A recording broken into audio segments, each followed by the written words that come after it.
As A journalist നമ്മൾ അഭിപ്രായം പറയുകയാണെങ്കിൽ അത് നമ്മുടെ അഭിപ്രായമാണ് എന്ന് രേഖപ്പെടുത്താൻ നമ്മൾ തയ്യാറാവുക. എൻ്റെ കണ്ടൻറ്റിൻ്റെ അല്ലെങ്കിൽ ഞാൻ പറയുന്ന കാര്യങ്ങൾ ആളുകളിലേക്ക് എത്തണം എന്നതിനോടൊപ്പം പ്രധാനമാണ് ഇതിൻ്റെ ബിസിനസ്. അപ്പോൾ അത് കൂടുതൽ മുമ്പോട്ട് പോകണം എന്നാണല്ലോ ഞാൻ വിചാരിക്കുക. അതൊരു പാഷനാണ്, അത് അന്നുണ്ട് ഇന്നുണ്ട്.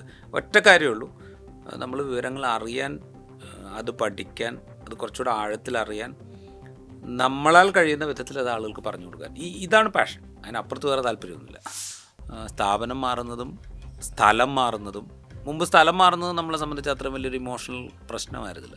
ഇപ്പം അങ്ങനെയല്ല. സ്ഥലം മാറുന്നത് പോലും ഭയങ്കര ക്രൈസിസ് ആയിട്ട് നമുക്ക് ഫീൽ ചെയ്ത് തുടങ്ങുന്നുണ്ട്. പർട്ടിക്കുലർലി കോഴിക്കോട് വലിയ വെറൈറ്റി നമ്മുടെ മുമ്പിലേക്ക് ഇങ്ങനെ നിരത്തി വയ്ക്കുന്ന സ്ഥലമാണ് കോഴിക്കോട്. അത് നമുക്ക് വേറെ എവിടെയും നമുക്ക് കിട്ടില്ല.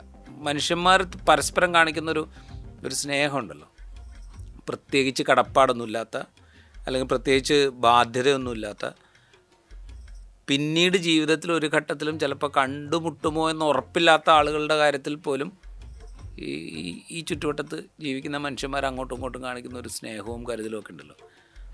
അത് ആലോചിക്കുമ്പോഴാണ് കോഴിക്കോട് നിന്ന് പോകുന്നതിനെ കുറിച്ചൊരു സങ്കടമുള്ളത്.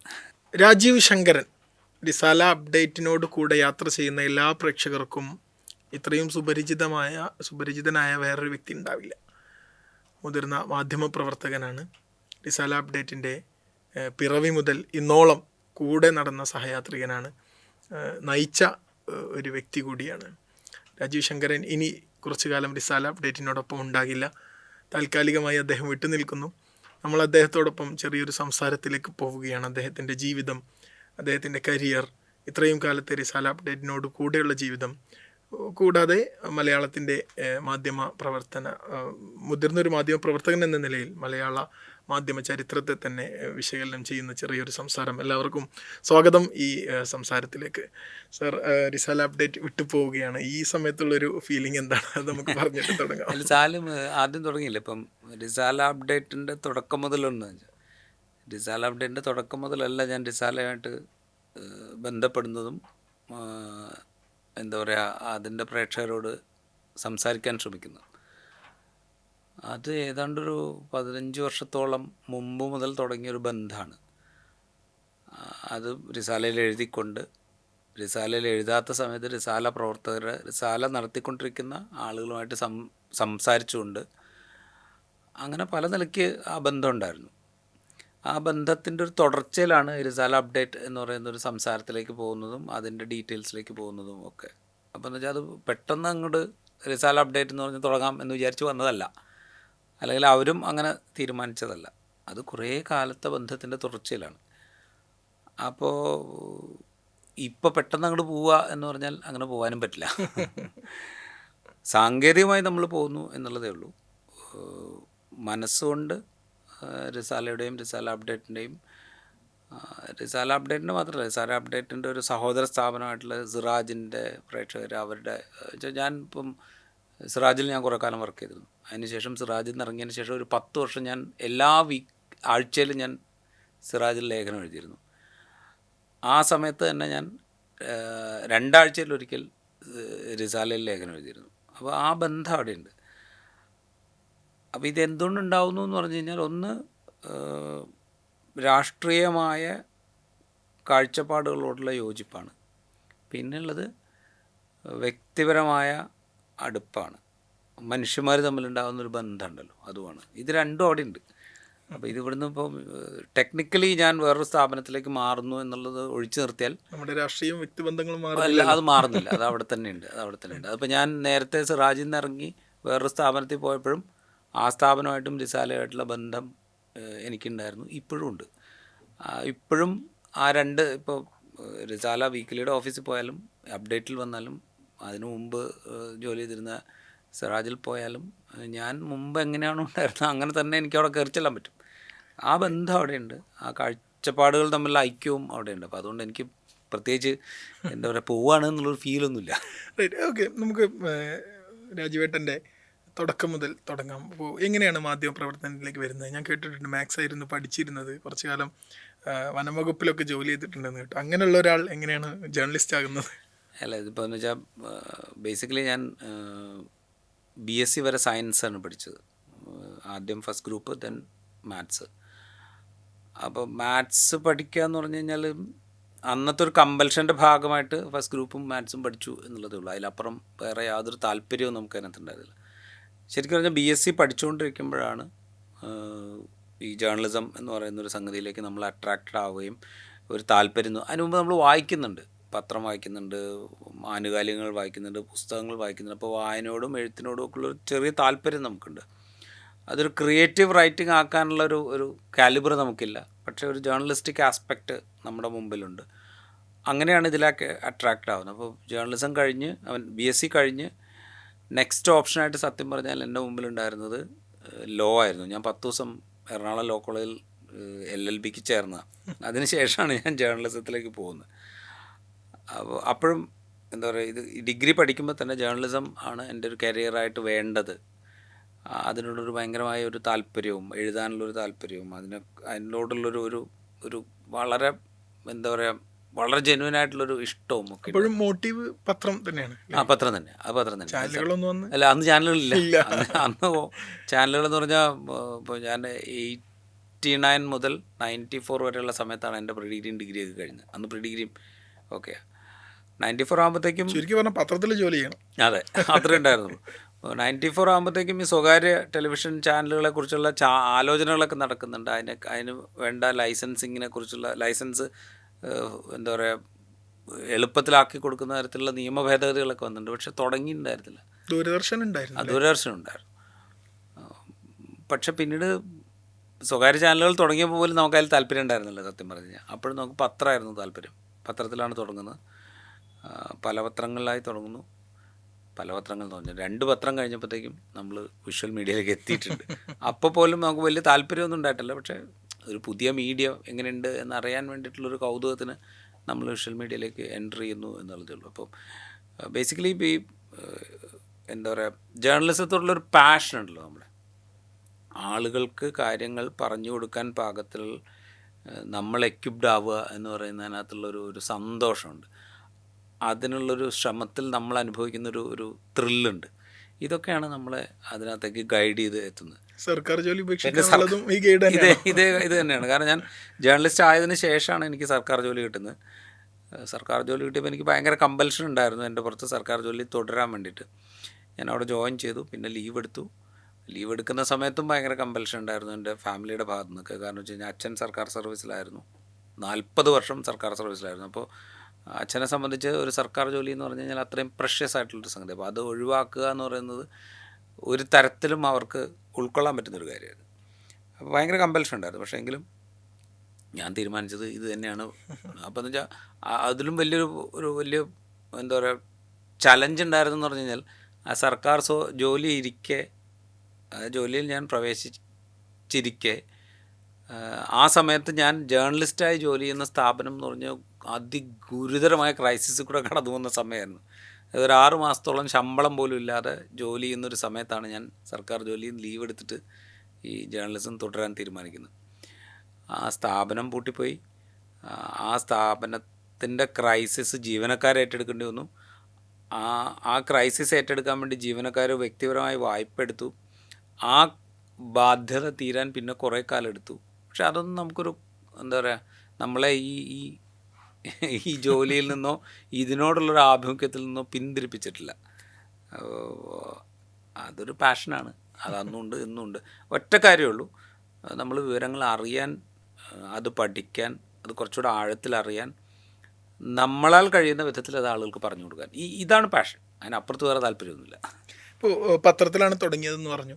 പക്ഷേ അതിനുശേഷം ഒരുപാട് കാലം വിഷ്വൽ മീഡിയയിൽ വർക്ക് ചെയ്തിട്ടുണ്ട്, TV-യിൽ വർക്ക് ചെയ്തു, ഇപ്പോൾ ഡിജിറ്റലിലാണ് എത്തി നിൽക്കുന്നത്. അപ്പോൾ ഈ പല ഫോർമാറ്റുകളിൽ പരിചയപ്പെട്ട് അതിലൊക്കെ ലീഡ് പൊസിഷനിൽ ഇരുന്ന ഒരാൾ എന്ന നിലയിൽ ഈ കേരളത്തിൽ വളർന്നുകൊണ്ടിരിക്കുന്ന മാധ്യമത്തിൻ്റെ വിവിധ ഫോർമാറ്റുകൾ എങ്ങനെയാണ് വർക്ക് ചെയ്യുന്നത് എന്ന് എങ്ങനെയാണ് അനുഭവത്തിലൂടെ, ഒരു പേഴ്സണൽ അനുഭവത്തിലൂടെ എങ്ങനെയാണ് മനസ്സിലാക്കിയിട്ടുള്ളത്? എന്ന് വെച്ചാൽ പ്രിൻ്റിലാണ് കുറേ കൂടെ ഓർഗനൈസ്ഡായിട്ടും പ്ലാൻഡായിട്ടും ഈ ജേർണലിസം എന്ന് പറയുന്നൊരു പ്രൊഫഷൻ ഡെവലപ്പ് ചെയ്ത് വന്നത് പ്രിൻ്റിലാണ്. കേരളത്തിൽ മാത്രമല്ല പൊതുവിൽ.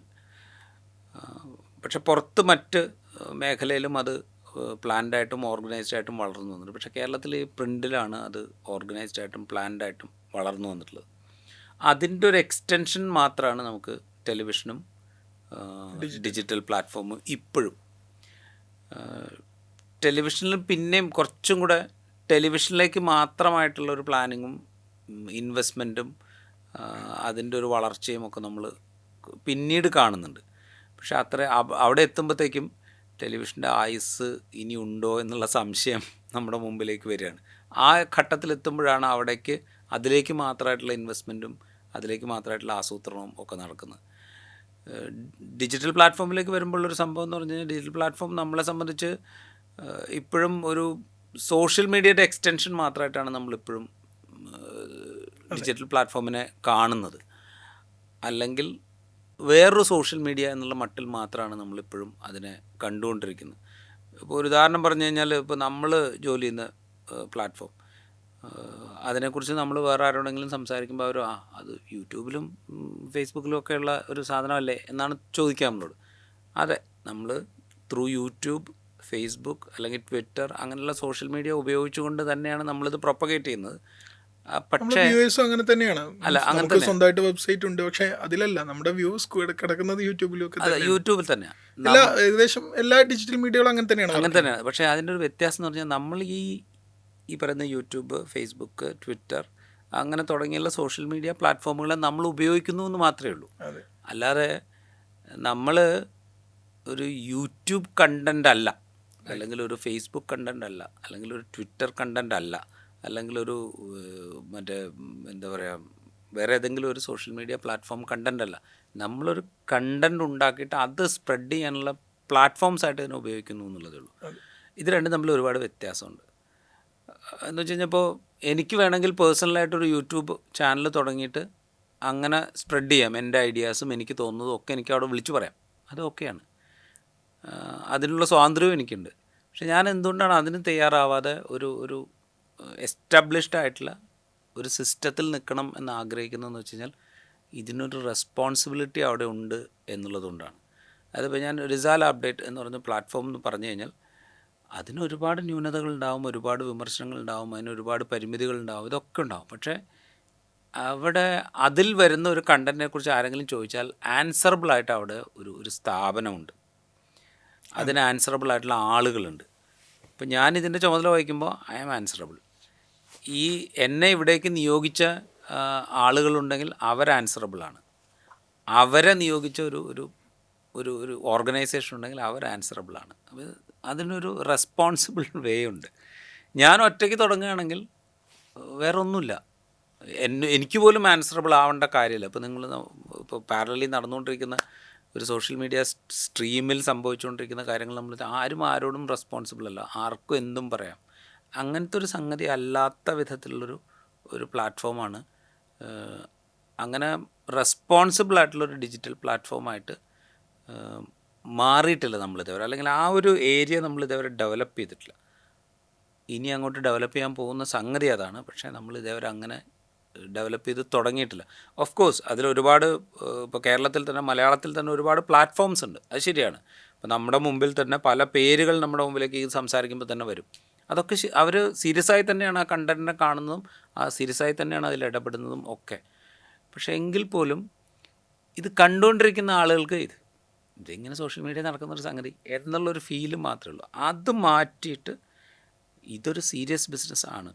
ഡിജിറ്റൽ പ്ലാറ്റ്ഫോം എന്ന് പറഞ്ഞാൽ ഒരു റെസ്പോൺസിബിളായി ചെയ്യുന്നൊരു ബിസിനസ്സാണ്. അതിൽ വരുന്ന കണ്ടൻറ്റിന് ഒരു അതോറിറ്റി ഉണ്ട്, അത് ചോദിച്ചാൽ അതിന് മറുപടി പറയേണ്ടതാണ്, ഇത് ഉത്തരവാദിത്തോടെ ചെയ്യുന്നൊരു പ്രക്രിയയാണ് എന്ന തോന്നലുണ്ടാക്കാൻ നമുക്കിതുവരെ സാധിച്ചില്ല. എനിക്കിതാണ് പത്രത്തിനുള്ള ക്രെഡിബിലിറ്റി ഇപ്പോഴും ടെലിവിഷൻ ചാനലിന് അവകാശപ്പെടാൻ പറ്റില്ല. പത്രത്തിനോ ടെലിവിഷൻ ചാനലിനോ ഉള്ള ക്രെഡിബിലിറ്റി ഇപ്പോൾ ഡിജിറ്റൽ പ്ലാറ്റ്ഫോമിന് അവകാശപ്പെടാൻ പറ്റില്ല. ഇതാണ് ഇതിൻ്റെ ഒരു ക്രൈസിസ്. അതായത് നമ്മുടെ സാങ്കേതികവിദ്യ മുന്നോട്ട് പോയി, ജനറേഷൻ മാറി, പുതിയ ജനറേഷൻ പുതിയ സാങ്കേതികവിദ്യയും പുതിയ ടെക്നോളജിയും പുതിയ എന്താ പറയുക സോഫ്റ്റ്വെയർ അപ്ഡേറ്റ്സും ഒക്കെ ഉപയോഗിച്ചുകൊണ്ട് മുമ്പോട്ട് പോയി. പക്ഷേ അതിനനുസരിച്ച് നമ്മുടെ ഈ രീതിയിലുള്ള ഒരു കാഴ്ചപ്പാട് മാറിയിട്ടില്ല എന്ന് തോന്നുന്നു. അത് മാറുക എന്നുള്ളതാണ് ആവശ്യം, മാറാതെ പറ്റില്ല. കാരണം പുതിയ ലോകം അതിലേക്കാണ് പോവുക. ഇപ്പോൾ നമ്മൾ ഈ ട്രഡീഷണൽ മീഡിയ എന്നാണല്ലോ ഒരു ഭാഗത്ത് വിളിക്കുക, ഇവിടെ ഒരു പാരലൽ സ്പേസ് എന്നും വിളിക്കാറുണ്ട്. ഇപ്പോൾ നമ്മൾ ഈ പറഞ്ഞ പ്രശ്നങ്ങളൊക്കെ ഉണ്ടെങ്കിലും ഇപ്പോൾ നമുക്ക് ദേശീയ പൊളിറ്റിക്സിലൊക്കെ ധ്രുവറാഡിയെ പോലുള്ള ആളുകൾ വഹിക്കുന്ന പങ്കിനെക്കുറിച്ച് നമ്മൾ ഒരുപാട് ഡിസ്കസ് ചെയ്തിട്ടുള്ളതാണ്. അപ്പം ആ ഒരു പാരലൽ സ്പേസ് അങ്ങനെ നിലനിൽക്കേണ്ടത് അനിവാര്യം തന്നെയാണ് അല്ലേ? അല്ല, പാരലൽ സ്പേസ് അവിടെ നിലനിൽക്കണം. അപ്പോൾ പോലും ഞാൻ ഈ പറയുന്ന ഒരു റെസ്പോൺസിബിലിറ്റി എലിമെൻ്റ് എന്നുള്ളതിന് ഇപ്പോൾ ഞാനിപ്പോൾ ധ്രുവറാഠിയുടെ കാര്യം പറഞ്ഞു കഴിഞ്ഞാൽ സംഭവിക്കുന്ന ഒരു പ്രശ്നം എന്ന് പറഞ്ഞു കഴിഞ്ഞാൽ അവരുയർത്തുന്ന കണ്ടൻറ്റ് അല്ലെങ്കിൽ അവർ ഡെവലപ്പ് ചെയ്യുന്ന കണ്ടൻറ്റ് ഒരു പരിധി കഴിയുമ്പോൾ എന്താ പ്രശ്നം എന്ന് വെച്ച് കഴിഞ്ഞാൽ പിന്നെ അവരൊരു കുറെ കൂടെ ഇമോഷണലായിട്ടായിരിക്കും അതിനെ സമീപിക്കുക. കാരണം വെച്ച് കഴിഞ്ഞാൽ കഴിഞ്ഞ എപ്പിസോഡിന് അല്ലെങ്കിൽ അതിന് മുമ്പത്തെ എപ്പിസോഡിന് അല്ലെങ്കിൽ കണ്ടിന്യൂസ് ആയിട്ട് വന്നുകൊണ്ടിരിക്കുന്ന ഒരു വ്യൂവർഷിപ്പ് പാറ്റേൺ അവർക്ക് നിലനിർത്തിയേ പറ്റൂ, അല്ലെങ്കിൽ അതിന് മുകളിലേക്ക് പോയേ പറ്റൂ. അപ്പോൾ ഇത് 2 or 3 എപ്പിസോഡ് താഴേക്ക് പോവുകയാണെങ്കിൽ എന്താ സംഭവിക്കുക? അവർ കുറച്ചുകൂടി ഇമോഷണലായി ഇതിനെ സമീപിക്കാൻ ശ്രമിക്കും. അത് എല്ലാവർക്കും പറ്റുന്നൊരു പ്രശ്നമാണ്, ആരെയും കുറ്റപ്പെടുത്തി പറയുന്നതല്ല. ഇപ്പോൾ ഞാനാണെങ്കിലും അങ്ങനെ തന്നെയാണ് ചെയ്യുക. കാരണം എന്നെ കൂടുതൽ ആളുകൾ കാണണം, അല്ലെങ്കിൽ എന്നെ കൂടുതൽ ആളുകൾ കാണണം എന്ന് പറയുമ്പോൾ എൻ്റെ കണ്ടൻറ്റിൻ്റെ അല്ലെങ്കിൽ ഞാൻ പറയുന്ന കാര്യങ്ങൾ ആളുകളിലേക്ക് എത്തണം എന്നതിനോടൊപ്പം പ്രധാനമാണ് ഇതിൻ്റെ ബിസിനസ്. അപ്പോൾ അത് കൂടുതൽ മുമ്പോട്ട് പോകണം എന്നാണല്ലോ ഞാൻ വിചാരിക്കുക. അപ്പോൾ 2 or 3 or 4 എപ്പിസോഡ് അത് താഴേക്ക് പോകുന്നു എന്ന് വെച്ച് കഴിഞ്ഞാൽ ഞാൻ കൂടുതൽ ഇമോഷണൽ ആവാൻ ശ്രമിക്കും. ഈ ഒരു പ്രോബ്ലം അവിടെ ഉണ്ട്. അതുകൊണ്ടാണ് ഞാൻ പറയുന്നത് ഇതൊരു എന്താ പറയുക, ഇതൊരു റെസ്പോൺസിബിൾ മീഡിയ സ്പേസ് ആയിട്ട് നമ്മൾ കാണണമെങ്കിൽ അതിന് ഒരു ഓർഗനൈസേഷൻ വേണം. ഞാൻ എന്തെങ്കിലും ഒരു സംഘടനയാവാം, അല്ലെങ്കിൽ ഒരു കമ്പനി ആവാം, എനിത്തിങ്. അതിനൊരു റെസ്പോൺസിബിൾ പ്ലാറ്റ്ഫോം വേണം. ആ പ്ലാറ്റ്ഫോമിനെ കുറിച്ചാണ് ഞാൻ സംസാരിക്കുന്നത്. ഇപ്പോൾ ധ്രുവറാഠിയൊക്കെ ഉണ്ടാക്കിയെടുത്ത, ഇപ്പോൾ കഴിഞ്ഞ തെരഞ്ഞെടുപ്പ് കാലത്ത് ധ്രുവറാഠി അല്ലെങ്കിൽ ഇപ്പം NDTV നിന്ന് പുറത്തിറങ്ങിയ ആളുകൾ, ഇവരൊക്കെ ഉണ്ടാക്കിയെടുത്തൊരു ഭയങ്കരമായ ഒരു സ്പേസ് ഉണ്ട്. അല്ലെങ്കിൽ അവർ കമ്മ്യൂണിക്കേറ്റ് ചെയ്ത പോലെ വേറെ ഒരു മീഡിയയും കമ്മ്യൂണിക്കേറ്റ് ചെയ്തിട്ടില്ല. അത് ശരിയുമാണ്. ശരിയായിരിക്കെ തന്നെ ഓവർ എ പീരീഡ് അവർക്ക് എല്ലാവർക്കും ഇത് ഇങ്ങനെ ഒരു ഇമോഷണൽ കോഷ്യൻ്റ് കുറച്ചുകൂടെ മുമ്പിൽ വരാനുള്ളൊരു സാധ്യത അവിടെയുണ്ട്. അപ്പോൾ എന്താ സംഭവിക്കുകയെന്ന് വെച്ചാൽ ഫാക്ട്സ് ആൻഡ് ഫിഗേഴ്സിൻ്റെ കരുത്ത് കുറഞ്ഞു പോകും. അതിലേക്ക് പോകാതെ ഇരിക്കണമെങ്കിൽ ഇതൊരു ഇൻഡിവിജ്വൽ എഫേർട്ടാണല്ലോ. ഇൻഡിവിജ്വൽ എഫേർട്ടിന് എപ്പോഴും അതിൻ്റേതായ ലിമിറ്റേഷൻ ഉണ്ടാവും. അതാണ് ധ്രുവും ദ വയറും തമ്മിലുള്ള മാറ്റം. അതെ, അത് അങ്ങനെ പറയാൻ നോക്കും. ധ്രുവും ദ വയറോ അല്ലെങ്കിൽ ന്യൂസ് ലോണ്ടറിയോ ഒക്കെ ആയിട്ടുള്ള മാറ്റം എന്ന് പറയുന്നത് അതാണ്. അപ്പോൾ ഒരു ഓർഗനൈസേഷനും ഒരു സിസ്റ്റവും ഉണ്ടെങ്കിൽ അതായിരിക്കും കുറേ കൂടെ നന്നായി വരിക. ഒരു പക്ഷേ ഓവർ പീരീഡ് ഈ ഡിജിറ്റൽ പ്ലാറ്റ്ഫോമും അങ്ങനെ മാറി വരും എന്നാണ് ഞാൻ വിചാരിക്കുന്നത്. ഇപ്പോൾ രാജീവേട്ടൻ ഇങ്ങനെ മീഡിയ അക്കാദമി അല്ലെങ്കിൽ പ്രസ് ക്ലബിലൊക്കെ നേതൃത്വം കൊടുക്കുന്ന ഒരാൾ കൂടിയാണല്ലോ. അപ്പോൾ ഓരോ വർഷവും പുതിയ തലമുറ എങ്ങനെയാണ് ഈ ഫീൽഡിലേക്ക് പ്രവേശിക്കുന്നത്, അവരെങ്ങനെയാണ് ജേർണലിസത്തെ കാണുന്നത് എന്നതിനെക്കുറിച്ചൊക്കെ കൃത്യമായ ഒരു ബോധം ഉണ്ടാവുമല്ലോ, അതൊന്ന് വിശദീകരിക്കാം. അതിൽ ഇപ്പം ഞാൻ ഈ നേരത്തെ പറഞ്ഞ ഈ 3 മീഡിയ പ്ലാറ്റ്ഫോമുകളെ കുറിച്ച് സംസാരിച്ചല്ലോ: പത്രം, ടെലിവിഷൻ, ഡിജിറ്റൽ മീഡിയ. അപ്പോൾ ഞാൻ ഈ ഓരോ പുതിയ ബാച്ചിനോടും സംസാരിച്ച് തുടങ്ങുമ്പോൾ ആദ്യം ചോദിക്കുന്ന കാര്യം, നിങ്ങൾ എത്ര പേര് പത്രം വായിക്കാറുണ്ട്, എത്ര പേര് ടെലിവിഷൻ കാണാറുണ്ട്?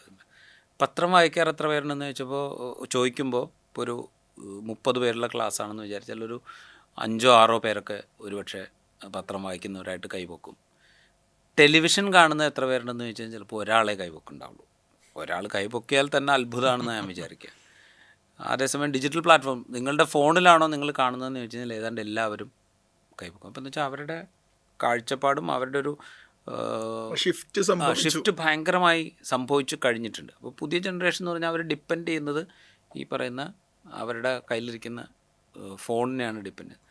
അതിലൊരു പ്രശ്നം എന്ന് പറഞ്ഞു കഴിഞ്ഞാൽ അതിനെ നിയന്ത്രിക്കുന്നത് പലപ്പോഴും നമ്മളെന്താണോ കണ്ടുകൊണ്ടിരിക്കുന്നത് അത്, ഇപ്പോൾ ഫേസ്ബുക്ക് ആണെങ്കിൽ ഫേസ്ബുക്കിൻ്റെ അൽഗോരിതമാണ് അത് നിയന്ത്രിക്കുക, അല്ലെങ്കിൽ ഏത് പ്ലാറ്റ്ഫോം ആണെങ്കിലോ ആ പ്ലാറ്റ്ഫോമിൻ്റെ അൽഗോരിതമാണ്. ഇപ്പോൾ നമ്മൾ യൂട്യൂബിലൊരു പർട്ടിക്കുലർ കണ്ടൻറ്റാണ് നമ്മൾ സ്ഥിരമായി കണ്ടുകൊണ്ടിരിക്കുന്നതെങ്കിൽ പിന്നെ അതിനനുസരിച്ചുള്ള കണ്ടൻ്റ് ആയിരിക്കും നമ്മുടെ മുമ്പിലേക്ക് വരിക. ആ പ്രോബ്ലം അവിടെയുണ്ട്. പക്ഷേ ഇതിനെ മറികടന്നിട്ട് പുതിയ കുട്ടികൾ അവരുടെ ഒരു സ്പേസിനെ കുറിച്ച് കുറേ കൂടെ ധാരണയുള്ള ആളുകളാണ്. അതൊരു ജേർണലിസ്റ്റിക് സ്പേസ് എന്നല്ല ഞാൻ പറയുന്നത്. അവരുടെ ഒരു എന്താ പറയുക, സ്വാതന്ത്ര്യം, അവരുടെ ഇഷ്ടങ്ങൾ, പുതിയ കാലത്ത് ഉയർന്നു വരുന്ന ആശയങ്ങൾ, പഴയ സംഗതിയുമായിട്ട് താരതമ്യം ചെയ്യുമ്പോൾ വരുന്ന മാറ്റങ്ങൾ, ഇതിനെക്കുറിച്ചൊക്കെ അവർ ഭയങ്കരമായിട്ട് അവെയറാണ്. അതിനോട് അവർ ഭയങ്കരമായിട്ട് കമ്മ്യൂണിക്കേറ്റ് ചെയ്യുന്നുണ്ട്.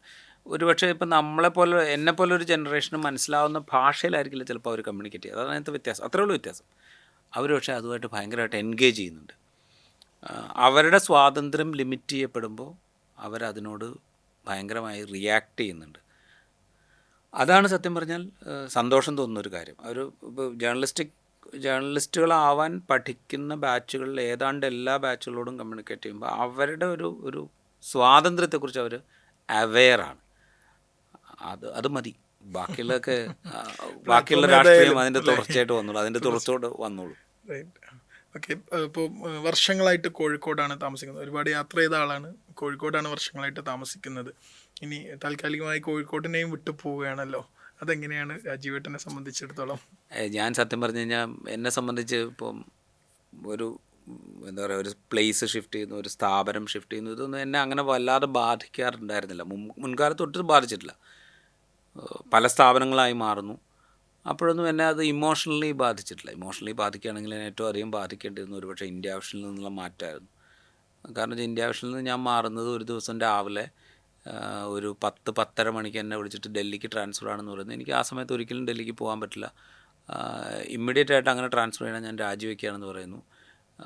ഒറ്റ ദിവസം കൊണ്ടാണ് ആ തീരുമാനം എടുക്കുന്നത് മുഴുവൻ. അതെന്ന് വെച്ച് കഴിഞ്ഞാൽ ഇന്ത്യ വിഷൻ അറിയാമല്ലോ, വലിയ തോതിൽ സ്വാതന്ത്ര്യം നമ്മൾ അനുഭവിച്ചിരുന്ന ഒരു സ്പേസാണത്. അവിടെ നിന്ന് മാറുമ്പോൾ ഉണ്ടാകുന്ന ഒരു ഇമോഷണൽ എന്താ പറയുക ഡയലമ ഭയങ്കരമായിരുന്നു. പക്ഷെ അതെന്നെ ബാധിച്ചിട്ടില്ല. അതുപോലെ മുൻപ് സ്ഥാപനം മാറിയപ്പോഴും സ്ഥാപനങ്ങളിൽ നിന്ന് പിരിച്ചുവിടല്ല ടെർമിനേറ്റ് ചെയ്യപ്പെട്ടപ്പോഴും എന്നെ അത് ഇമോഷണലി ബാധിച്ചിട്ടില്ല. 2 സ്ഥാപനങ്ങളിൽ നിന്ന് തന്നെ ടെർമിനേറ്റ് ചെയ്തിട്ടുണ്ട്.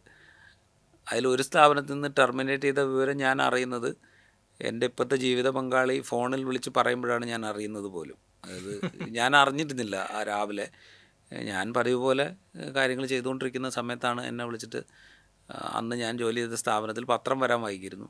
അവർക്ക് പത്രം നേരത്തെ കിട്ടിയിരുന്നു. അപ്പോൾ അവർ ഇതറിഞ്ഞിട്ട് എന്നെ വിളിച്ചിട്ട്, ഇതാ ഇങ്ങനെ പത്രത്തിൽ കിടക്കുന്നു, നിങ്ങളെ പറഞ്ഞു വിട്ടു എന്ന്, അങ്ങനെയാണോ എന്ന് ചോദിക്കുമ്പോഴാണ് ഞാൻ അറിയുന്നത് തന്നെ. പക്ഷേ ഇതൊന്നും എന്നെ ഇമോഷണലി ബാധിച്ചിട്ടില്ല. അന്നും ബാധിച്ചിട്ടില്ല, എന്നും ബാധിച്ചില്ല.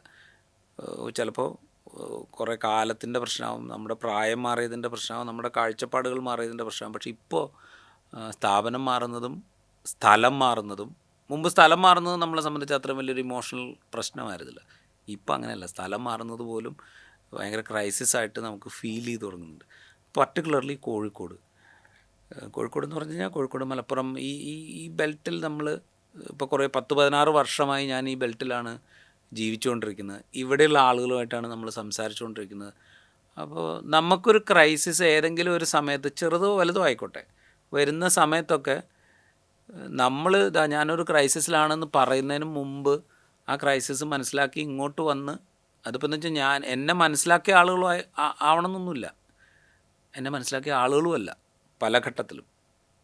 ഇപ്പോൾ വണ്ടി ബ്രേക്ക് ഡൗൺ ആയിട്ട് റോട്ടിൽ നിന്ന സമയത്ത് പോലും ഞാൻ ഇനിയിപ്പോൾ എന്താ ചെയ്യുക എന്നിങ്ങനെ ആലോചിച്ച് നിൽക്കുന്ന സമയത്തേക്ക് അപ്പുറത്തും ഇപ്പുറത്തുനിന്നൊക്കെ ആളുകൾ എന്താ പറ്റിയ, എന്താ സംഭവം, നമുക്ക് ശരിയാക്കാമല്ലോ എന്ന് പറഞ്ഞ് ഇത് ചെയ്തു പോകുന്ന മനുഷ്യന്മാരെയാണ് ഞാൻ ഈ ദിവസം ഈ ഒരു 10-16 കൊല്ലമായിട്ട് ഞാൻ കണ്ടുകൊണ്ടിരിക്കുന്നത്. അല്ലെങ്കിൽ ഞാൻ പോകുന്ന വഴിക്ക് എന്തെങ്കിലും ഒരു സാധനം വാങ്ങിയിട്ട് ഇപ്പോൾ GPay ചെയ്യാനോ അല്ലെങ്കിൽ കാർഡ് കൊടുത്ത് പേ ചെയ്യാനോ ഒക്കെ നോക്കുമ്പോൾ അവിടെ നെറ്റില്ല, പൈസ കൊടുക്കാൻ പറ്റുന്നില്ല, എൻ്റെ കയ്യിലാണ് ചില്ലറയും ഇല്ല, അല്ലെങ്കിൽ കയ്യിൽ പൈസയും ഇല്ല, കാർഡ് മാത്രമേ ഉള്ളൂ എന്ന്, കാർഡ് വർക്കാവുന്നില്ല എന്ന്, അല്ല നിങ്ങൾ പൊക്കോളി, നാളെ തന്നാൽ മതി, അല്ലെങ്കിൽ നിങ്ങൾ വരുന്ന വഴിക്ക് എപ്പോഴെങ്കിലും തന്നാൽ മതി എന്ന് പറഞ്ഞു പോകുന്ന മനുഷ്യന്മാരെയാണ് കഴിഞ്ഞ 10-16 കൊല്ലമായിട്ട് ഞാൻ കണ്ടുകൊണ്ടിരിക്കുന്നത്. പല സ്ഥലങ്ങളിലായിട്ട്, പല സിറ്റുവേഷൻസിലായിട്ട്. പിന്നെ എന്ത് ക്രൈസിസ് വന്നാലും, ജീവിതത്തിലെ ഏത് ക്രൈസിസ്, ഇപ്പോൾ നമ്മളൊരു ഹോസ്പിറ്റലിൽ പോവുകയാണ്, നമുക്ക് അവിടെ കൂടെ നിൽക്കാൻ ആരും ഇല്ലെങ്കിൽ ചുറ്റും നിൽക്കുന്ന മനുഷ്യന്മാർ വന്നിട്ട് നിങ്ങൾ പൊക്കോളൂ ഞങ്ങൾ നോക്കിക്കോളാം എന്ന് പറയുന്ന മനുഷ്യന്മാർ. അങ്ങനത്തെ 2 അനുഭവങ്ങളും മിനിമം എനിക്കുണ്ട് ഈ കഴിഞ്ഞ 16 കൊല്ലത്തിനിടെ. അപ്പോൾ അവിടെ നിന്ന് പെട്ടെന്ന് ഷിഫ്റ്റ് ചെയ്യുക എന്ന് പറയുന്നത് ഒരു വലിയ ക്രൈസിസാണ്. ഇതുപോലെ ആയിരിക്കില്ല ഒരുപക്ഷെ ഞാൻ ഇനി ജീവിക്കാൻ പോകുന്നൊരു സൊസൈറ്റിയിൽ ഉണ്ടാവുക. ഇതുപോലൊരു സൊസൈറ്റി ഒരുപക്ഷെ അവിടെ ഉണ്ടാവില്ല. അതുപോലെ ഇപ്പോൾ എൻ്റെ വീട്ടിൽ സഹായിക്കാൻ വരുന്ന ആളുകൾ പോലും അവരവരുടെ വീട്ടിൽ വരുന്ന പോലെയാണ് എൻ്റെ വീട്ടിൽ വരുന്നത്. ഇനി പോകുന്ന സ്ഥലത്ത് ഒരുപക്ഷെ അങ്ങനെ ആയിക്കൊള്ളുന്നില്ല, അവർ ജോലിക്ക് വരുന്ന ആളുകൾ മാത്രമായിരിക്കും. അപ്പോൾ ഇതൊരു വലിയ ക്രൈസിസാണ് നമ്മളെ സംബന്ധിച്ച്. പിന്നെ ഒരു ഇപ്പോൾ കോഴിക്കോട്ടേക്ക് വരുന്ന സമയം എനിക്ക് ഓർമ്മയുണ്ട്. കാരണം കോഴിക്കോട്ടേക്ക് ഞാൻ ആദ്യമായിട്ട് ഷിഫ്റ്റ് ചെയ്യുന്ന സമയത്ത് എനിക്ക് കോഴിക്കോട്ടേക്ക് വരാൻ യാതൊരു താല്പര്യം ഉണ്ടായിരുന്നു. ഞാൻ അന്ന് കൊച്ചിയിലാണ് താമസിച്ചുകൊണ്ടിരുന്നത്. അപ്പോൾ എങ്ങനെയെങ്കിലും കൊച്ചിക്ക് തിരിച്ചു പോകണം എന്ന് മാത്രമായിരുന്നു എൻ്റെ മനസ്സിലുണ്ടായിരുന്ന സംഗതി. അപ്പോൾ എത്ര പെട്ടെന്ന് കൊച്ചിക്ക് തിരിച്ചു പോകാൻ പറ്റുമോ അത് ഡിമാൻഡ് ചെയ്തിട്ടാണ് ഞാൻ സത്യം പറഞ്ഞാൽ കോഴിക്കോട്ടെ ജോലി സ്വീകരിക്കുന്നത് പോലും. പക്ഷേ എന്താ പറയുക, ഞാൻ പ്രതീക്ഷിച്ചതുപോലെ എനിക്ക് കോഴിക്കോട്ട് നിന്ന് കൊച്ചിക്ക് തിരിച്ചു പോകാൻ പറ്റിയില്ല. അതെനിക്ക് ഭയങ്കര ക്രൈസിസ് ഉണ്ടാക്കി, ഭയങ്കരമായ ഒരു പ്രോബ്ലം ഉണ്ട്. പക്ഷേ എങ്കിൽ പോലും ഞാൻ കോഴിക്കോട് നിൽക്കേണ്ടി വന്നു. പക്ഷെ ഇപ്പോൾ എനിക്ക് ഇവിടെ നിന്ന് വിട്ടു പോവുക എന്ന് പറയുന്നത് വലിയ ക്രൈസിസായിട്ട് മുമ്പിലുണ്ട്.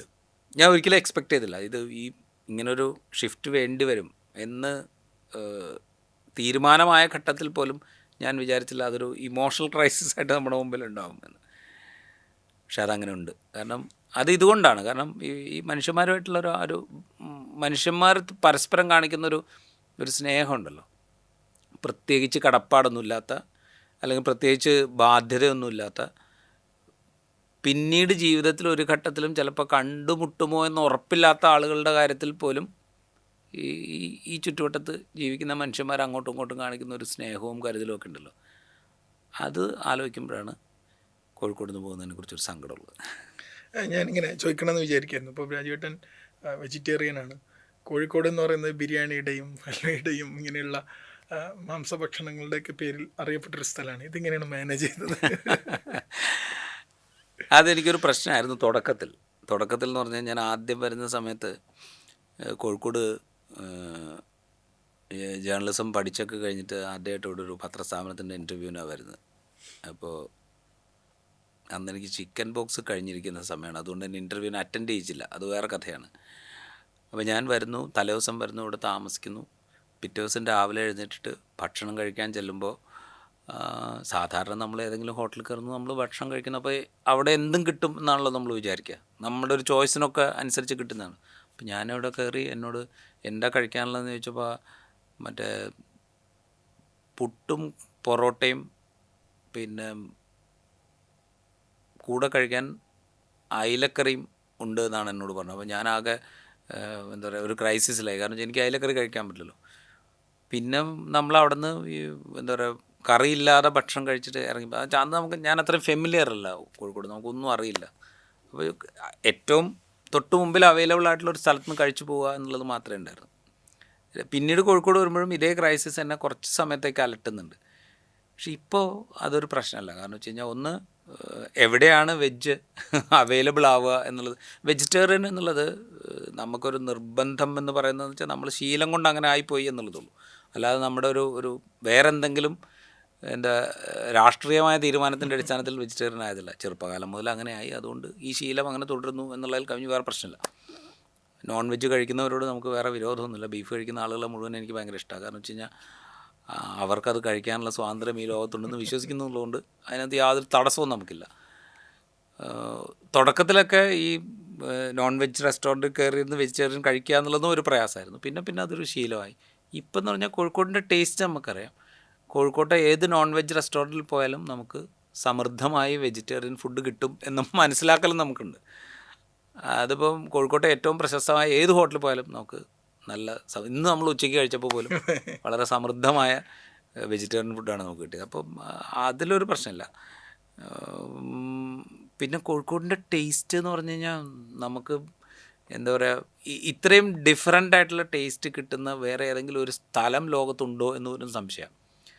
കാരണം നമ്മളിപ്പോൾ കോഴിക്കോടിൻ്റെ ഏതെങ്കിലും ഒരു തെരുവിൽ കൂടെ നമ്മൾ അതിൻ്റെ ഒരു തലയ്ക്കിൽ നിന്ന് മറ്റേ തലയ്ക്കൽ വരെ നടക്കുകയാണെങ്കിൽ നമുക്ക് വെജിറ്റേറിയൻ കിട്ടും, നമുക്ക് നോൺ വെജിറ്റേറിയൻ കിട്ടും, നമുക്ക് ടർക്കിഷ് വിഭവം കിട്ടും, നമുക്ക് യമനി വിഭവം കിട്ടും, നമുക്ക് അറബിക് കിട്ടും, നമുക്ക് കറാച്ചി കിട്ടും, ചൈനീസ് കിട്ടും. ലോകത്തിൻ്റെ ഏത് ഭാഗത്തു നിന്നുള്ള ഫുഡ് വെറൈറ്റിയും നമ്മുടെ മുമ്പിലേക്ക് വരും. അപ്പോൾ ഈ ടേസ്റ്റുകളും ഈ സ്മെല്ലും ഒക്കെ നിറഞ്ഞു നിൽക്കുന്ന ഒരു ജീവിതത്തിൽ കൂടെയാണ് നമ്മൾ ഈ കടന്നു പോകുന്നത് 10-16 കൊല്ലമായിട്ട്. ഒരുപക്ഷെ ഈ 16 കൊല്ലം ഉണ്ടാവില്ല, ആ ടേസ്റ്റിൻ്റെ ഒരു വൈവിധ്യം കുറേ കൂടെ വിപുലപ്പെടാൻ തുടങ്ങിയിട്ട് ഒരുപക്ഷെ ഒരു 6-7 കൊല്ലമായിട്ടുണ്ടാവുള്ളൂ. പക്ഷേ ആ ടേസ്റ്റും പിന്നെ എന്താ പറയുക, ഞാൻ പറയുന്നത് ഇതൊരു എന്താ പറയുക, നമ്മളിപ്പോൾ ബ്രേക്ക്ഫാസ്റ്റ്, ഡിന്നർ, ലഞ്ച് എന്നൊക്കെ പറയുന്നൊരു ഹെവി ഡിന്നറിൻ്റെ കാര്യത്തിൽ, ഹെവി ഭക്ഷണത്തിൻ്റെ കാര്യത്തിൽ മാത്രമല്ല. ചെറിയ ചെറിയ ഫുഡിൻ്റെ കാര്യത്തിൽ പോലും, അതായത് ഇപ്പോൾ ഒരു സ്നാക്സ് ആണെങ്കിൽ അല്ലെങ്കിൽ ജ്യൂസ് ആണെങ്കിൽ ഇതിൻ്റെ ഒക്കെ വലിയ വെറൈറ്റി നമ്മുടെ മുമ്പിലേക്ക് ഇങ്ങനെ നിരത്തി വെക്കുന്ന സ്ഥലമാണ് കോഴിക്കോട്. അത് നമുക്ക് വേറെ എവിടെയും നമുക്ക് കിട്ടില്ല. ബാക്കി സ്ഥലങ്ങളിലൊക്കെ നമുക്ക് ഇത് ഐറ്റം കിട്ടും. ഇപ്പോൾ ഫ്രഷ് ജ്യൂസ് കിട്ടാത്ത സ്ഥലം ഉണ്ടാവില്ല, പക്ഷേ ഈ വെറൈറ്റി നമുക്ക് വേറെ എവിടെയും കിട്ടില്ല. ഇതെന്താ പറയുക, ഒരു ഒരു ഭക്ഷണശീലം എന്നുള്ള നിലയ്ക്ക് വെജിറ്റേറിയൻ ആയിപ്പോയതുകൊണ്ടുള്ള ഒരു നഷ്ടബോധം ചിലപ്പോഴെങ്കിലും നമുക്ക് തോന്നുന്ന വിധത്തിലാണ് കോഴിക്കോട് നമ്മളെ മോഹിപ്പിക്കുക. അല്ലേ, വലിയ ആസ്വാദനം മറ്റുള്ളവർ ചെയ്യുമ്പോൾ അത് അനുഭവിക്കാൻ കഴിയുന്നില്ല. ഓക്കെ, നമുക്ക് അവസാനമായിട്ട് നമുക്ക് എൻ്റെ ചെയ്യിപ്പിക്കാം. ഇപ്പോൾ വളർന്നു വരുന്ന ഒരുപാട് മാധ്യമപ്രവർത്തകരോട്, ഇപ്പോൾ ഈ കേരളത്തിലും രാജ്യത്തുമൊക്കെ അല്ലെങ്കിൽ ലോകാടിസ്ഥാനത്തിൽ തന്നെ ഈ ട്രെൻഡ് വിലയിരുത്തുകയാണെങ്കിൽ, പത്രമാവട്ടെ, ടി വി ആവട്ടെ, ഇനി ഡിജിറ്റൽ മാധ്യമങ്ങൾ ആകട്ടെ, എങ്ങനെ പാരലൽ സ്പേസിലുള്ള മാധ്യമ ലോകവും ഒക്കെ ആവട്ടെ, ഇപ്പോൾ നിലനിൽക്കുന്ന ഒരു ട്രെൻഡിനെ വിലയിരുത്തിക്കൊണ്ട് മുന്നോട്ട് പോവുകയാണെങ്കിൽ ഇതിൻ്റെ ഒരു ശരിയായ രാഷ്ട്രീയം കാണിക്കാൻ വേണ്ടി, അതായത് നമ്മൾ നമ്മുടെ എത്തിക്സിനോട് നീതി പുലർത്തി പ്രവർത്തിക്കണമെങ്കിൽ നമ്മൾ ഏത് രൂപത്തിലൊക്കെയാണ് പ്രവർത്തിക്കേണ്ടത്? ഒറ്റ കാര്യമേ ഉള്ളൂ, നമ്മൾ ആസ് എ ജേർണലിസ്റ്റ് നമ്മൾ അഭിപ്രായം പറയുകയാണെങ്കിൽ അത് നമ്മുടെ അഭിപ്രായമാണ് എന്ന് രേഖപ്പെടുത്താൻ നമ്മൾ തയ്യാറാവുക. നമ്മൾ റിപ്പോർട്ട് ചെയ്യുകയാണെങ്കിൽ അത് റിപ്പോർട്ടിംഗ് മാത്രമാകാൻ നമ്മൾ ശ്രദ്ധിക്കുക. ഇതിപ്പോൾ ഇത് തമ്മിലുള്ള യാതൊരു വ്യത്യാസമില്ല. ഏതാണ് റിപ്പോർട്ടെന്നോ ഏതാണ് അഭിപ്രായം എന്നോ ഇന്നത്തെ ട്രെൻഡ് അങ്ങനെയാണ്. ഇന്ന് അങ്ങനെയാണ് പോയിക്കൊണ്ടിരിക്കുന്നത്. ഏതൊരു ജേർണലിസ്റ്റും ഏത് കാര്യത്തെക്കുറിച്ചും അവൻ്റെ അഭിപ്രായം രേഖപ്പെടുത്തിക്കൊണ്ട് പോകുന്നൊരു കാലത്താണ് നമ്മൾ ജീവിച്ചുകൊണ്ടിരിക്കുന്നത്. ഇതൊരു വലിയ ക്രൈസിസാണ്. നിങ്ങൾ റിപ്പോർട്ട് ചെയ്യുക എന്ന് പറഞ്ഞാൽ, ഇപ്പോൾ ഫോർ എക്സാമ്പിൾ ഒരാളുടെ പ്രസംഗമാണ് നമ്മൾ റിപ്പോർട്ട് ചെയ്യുന്നതെങ്കിൽ അയാൾ പറഞ്ഞത് റിപ്പോർട്ട് ചെയ്യുക എന്നുള്ളതാണ് എൻ്റെ പണി. അത് കഴിഞ്ഞിട്ട് എനിക്കെന്ത് അഭിപ്രായം അതിനെക്കുറിച്ച് പറയാനുണ്ടെങ്കിൽ ഇതെൻ്റെ അഭിപ്രായമാണ് എന്ന് രേഖപ്പെടുത്തിക്കൊണ്ട് പറയാൻ എനിക്ക് പറ്റണം. ഇപ്പം അതില്ല. ഇപ്പം ഇത് രണ്ടും കൂടെ കലർത്തിയിട്ടുള്ളൊരു ഒരു ഒരു ഒരു ഏർപ്പാടാണ് ഇപ്പോൾ നടന്നുകൊണ്ടിരിക്കുന്നത്. അതിൻ്റെ ഒരു പ്രശ്നം എന്ന് പറഞ്ഞു കഴിഞ്ഞാൽ, നമ്മളുടെ ഒരു കാഴ്ചപ്പാട്, നമ്മൾ മുമ്പോട്ട് വയ്ക്കുന്ന രാഷ്ട്രീയം, ഇതിനെയൊക്കെ വലിയ തോതിൽ ദുർബലപ്പെടുത്തുന്നൊരു പണിയാണ് ഈ പ്രവർത്തനം. വെച്ചാൽ വളരെ എളുപ്പമാണ് ഇതിൽ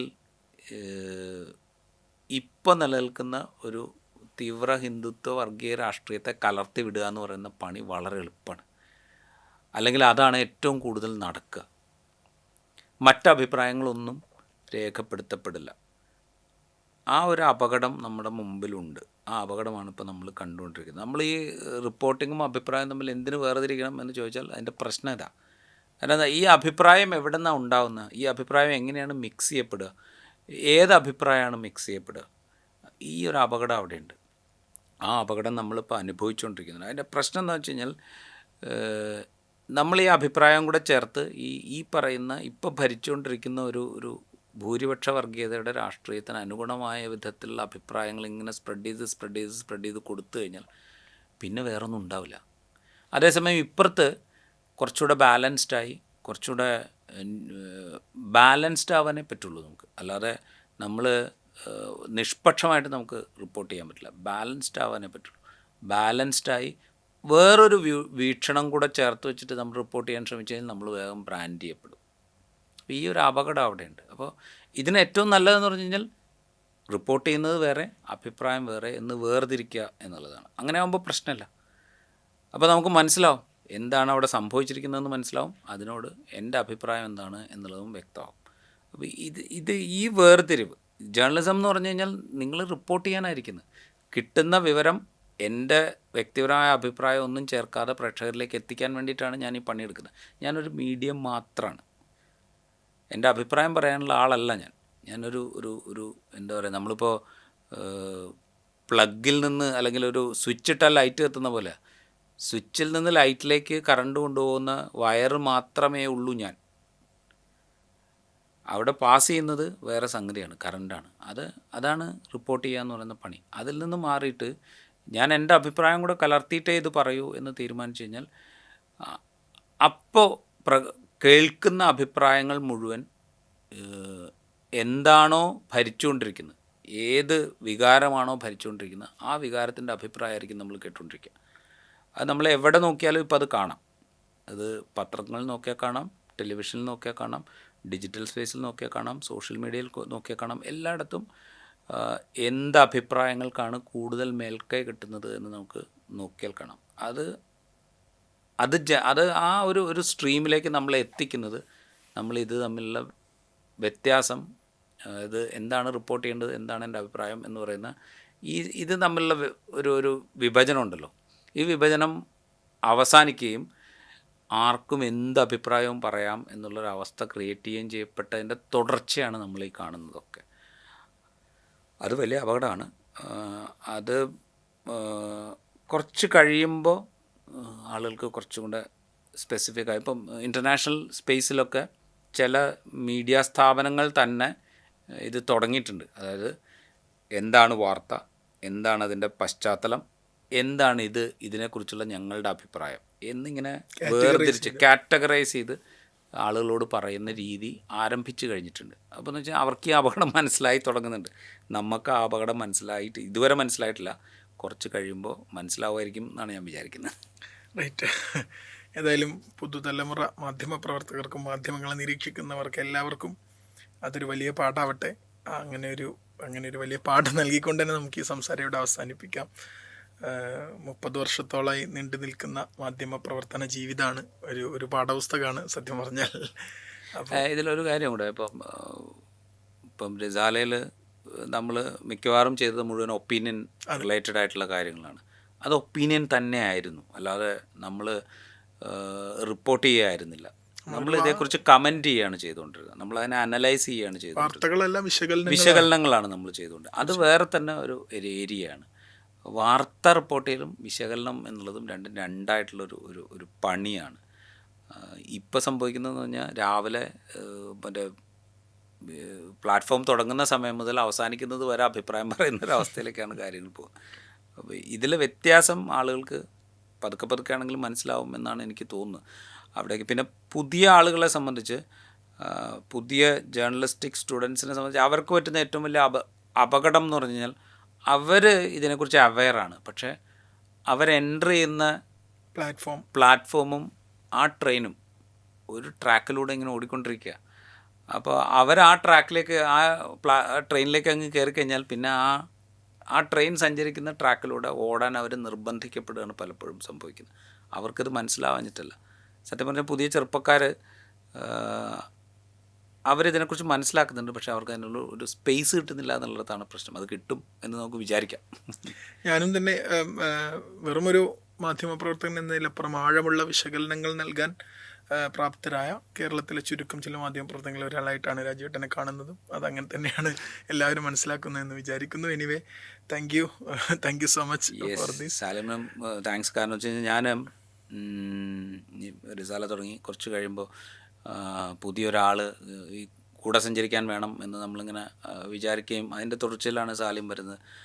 അപ്പോൾ പുതിയ ആൾ എന്നുള്ള നിലയ്ക്ക് നമുക്ക് എപ്പോഴും ഒരു ഓൾഡർ ജനറേഷൻ എപ്പോഴും ഉണ്ടാകുന്ന ഒരു ഡൗട്ട് ഉണ്ടാവും, ഏത് സമയത്തും ഉണ്ടാവും, അത് ഇനിയും ഉണ്ടാവും. ആ സംശയത്തോടു കൂടിയാണ് നമ്മൾ സമീപിക്കുന്നത്. പക്ഷേ വളരെ പെട്ടെന്ന് ഇതിൻ്റെ ഒരു ഗ്രാവിറ്റിയും ഇതിൻ്റെ ഒരു രീതിയും എങ്ങനെയാണ് ഇതിനകത്ത് ഇടപെടേണ്ടത് എന്നുള്ളതിൻ്റെ ഒരു എന്താ പറയുക, അതിൻ്റെ ഒരു ശീലവും ഒക്കെ പെട്ടെന്ന് മനസ്സിലാക്കി മുമ്പോട്ട് വന്നൊരാളാണ് സാലിം. അതുകൊണ്ട് എനിക്കും സന്തോഷമുണ്ട്. കാരണം വെച്ചാൽ അങ്ങനെയുള്ള ആളുകൾ വരുന്നു എന്നുള്ള കാര്യത്തിൽ എനിക്കും സന്തോഷമുണ്ട്. Thank you. എൻ്റെ രാഷ്ട്രീയ ഇങ്ങനെ കരിയറിലെ ഗുരുക്കന്മാരിൽ ആദ്യകാലത്തെ പ്രധാന ഗുരു കൂടിയാണ് രാജുവേട്ടൻ എന്ന് പറയുന്നതിൽ എനിക്ക് അഭിമാനമേ ഉള്ളൂ.